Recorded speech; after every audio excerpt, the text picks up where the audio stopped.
Hola, soy Alberto Ferrer, doctor en psicología y terapeuta cognitivo-conductual. Y esto es Lidiando con la mente, un espacio de difusión de salud mental que busca ayudar a las personas con sus problemas emocionales para que puedan lograr un equilibrio mental.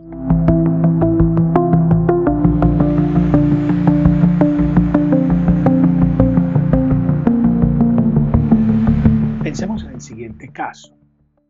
Melissa es una paciente que siempre se ha considerado como una persona con una gran cantidad de temores. Este nombre es un nombre ficticio, por supuesto, e igual que los otros nombres que hemos dado de pacientes en estos episodios. Ella tiene actualmente 34 años. Asiste a consulta psicológica desde hace 6 meses. Viene remitida por un psiquiatra quien le diagnosticó de fobia específica y le mandó un medicamento. El medicamento se llama propanolol. El propanolol es un beta bloqueador. Un beta bloqueador es una sustancia que inhibe los efectos de la adrenalina. Por lo tanto, la activación, digamos, emocional no va a ser tan fuerte. El psiquiatra le mandó esto con la idea de reducir los síntomas fisiológicos de ansiedad que Melissa estaba experimentando. El psiquiatra también sugirió realizar una terapia cognitivo-conductual para el manejo de sus fobias. Melissa recuerda que desde niña tenía una gran cantidad de temores. Por ejemplo, recuerda haber tenido un miedo muy intenso a los animales, especialmente a los perros, aun cuando ella nunca recuerda haber tenido una experiencia traumática con ellos. A medida que fue creciendo, sus miedos se fueron cada vez extendiendo más y más. Empezó a desarrollar miedo a las alturas, a las tormentas y finalmente a los aviones. Elisa siempre fue muy buena estudiante, tanto en el colegio como en la universidad. Ella estudió 2 carreras, administración de empresas y economía, con un excelente promedio académico en cada una de ellas. Sus prácticas profesionales ella las realizó en una empresa metalmecánica. Ella tuvo un muy buen desempeño y eso le permitió ascender rápidamente en la empresa hasta llegar a ocupar el cargo que hoy tiene, que es la gerencia general. A nivel personal, se casó hace 6 años. Ella considera tener un muy buen matrimonio, tiene 2 hijas de 4 años y de 2 años. El punto es que los problemas de Melissa se hicieron evidentes justo cuando fue nombrada como gerente general. El nuevo cargo le exigía realizar viajes en avión con cierta regularidad. Ante esta situación, su ansiedad se incrementó y esto la llevó a consultar al psiquiatra y finalmente llega a mí por sugerencia del psiquiatra. Acompáñenme en este video para aprender lo que son las fobias específicas. Las fobias específicas son un trastorno de salud mental con una prevalencia relativamente alta.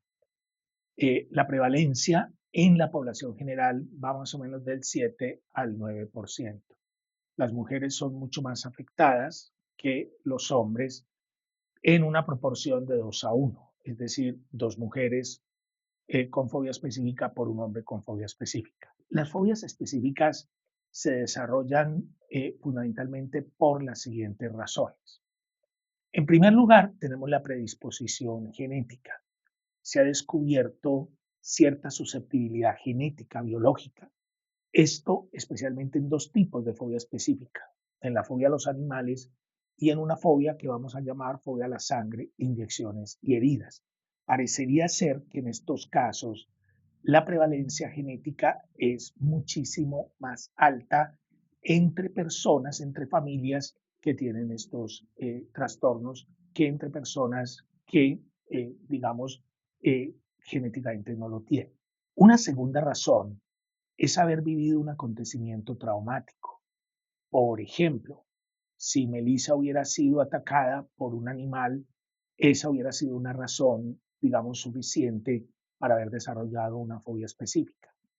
Una tercera razón es presenciar que otros individuos sufren traumatismos. Es decir, el origen de una fobia específica no tiene que ser siempre por experiencia directa, puede ser también por experiencia vicaria. Uno puede desarrollar una fobia observando a otras personas a las cuales les pasa algo.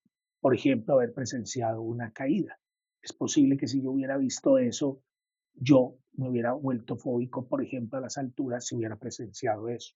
El cuarto es muy interesante, que ya habíamos hablado de él en temporadas pasadas, que son los ataques de pánico inesperados. Los ataques de pánico inesperados pueden suceder en cualquier momento. Y si un ataque de pánico coincide con una situación, pues la situación se convertirá en una situación temida. Piensen, por ejemplo, esto. Una persona jamás ha tenido ataques de pánico y un buen día va en un avión y tiene un ataque de pánico inesperado mientras viaja en el avión. ¿Qué sucede? Que se dio la asociación y el aprendizaje entre el ataque de pánico y el avión. Y por último, transmisión de información. Por ejemplo, el papel que juegan los reportajes, sí, en los medios de comunicación, por ejemplo, sobre catástrofes aéreas, pudieron haber influido sobre Melissa en el desarrollo de su fobia a volar. Sin embargo, es muy importante entender esto. Muchas personas son incapaces de recordar la razón concreta por la cual, digamos, aparecieron sus fobias. La gran mayoría de los pacientes no la recuerdan.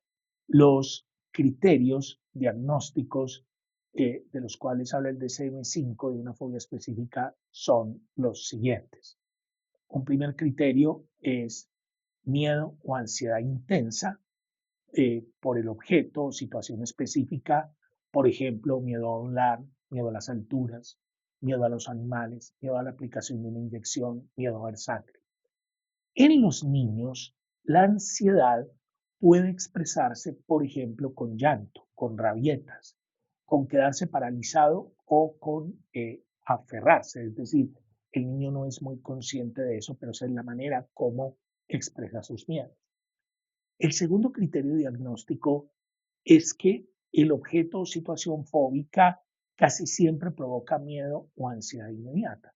En el caso de Melissa, si le dicen que tiene que volar y, cierto, por una cosa que tiene que hacer de su trabajo, eso inmediatamente provocará miedo o ansiedad inmediata.